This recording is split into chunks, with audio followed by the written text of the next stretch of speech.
হাসান হোসেন চোখের পানি ছেড়ে দিয়ে ডেকে বলে, নানাজি আপনার মেয়ে আমাদেরকে খাবার দেয় না কেন? গতকাল সারাদিন বলেছে রাত্রিবেলা খাবার দিবে, রাতে খাবার দেয় নাই। আমাদেরকে বলেছে তোমরা ঘুমিয়ে যাও, আমি রান্না করি সকালে দিব। ঘুমায় গেলাম, সকালবেলায় খাবার চাইলাম, আপনার মেয়ে ফাতেমা তখন আমাদেরকে খাবার দেয় না। দাদা, আমরা ছোট্ট দুইটা মানুষ ক্ষুধার জ্বালায় বেহুশ হয়ে যাই, আর সহ্য করতে পারি না, আপনার মেয়ে খাবার দেয় না। দুপুর হয়ে গেল, দুইজনে কান্নাকাটি করি, আপনার মেয়ে এখন পর্যন্ত আমাদেরকে খাবার দেয় নাই। আমরা দুজন তো আর সহ্য করতে পারি না, কেন আপনার মেয়ে আমাদের সাথে এমন করে? আপনার কাছে বিচার দিলাম, আপনি বিচার করেন।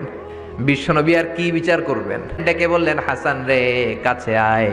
বিশ্বনবী শাম দেশের জুব্বা পড়তেন, শাম দেশের জুব্বাটা উপরের দিকে উঠালেন, হাসান রে দেখালেন, এই তো দেখ তোর নানার পেটের মধ্যে 3টা পাথর বাঁধা।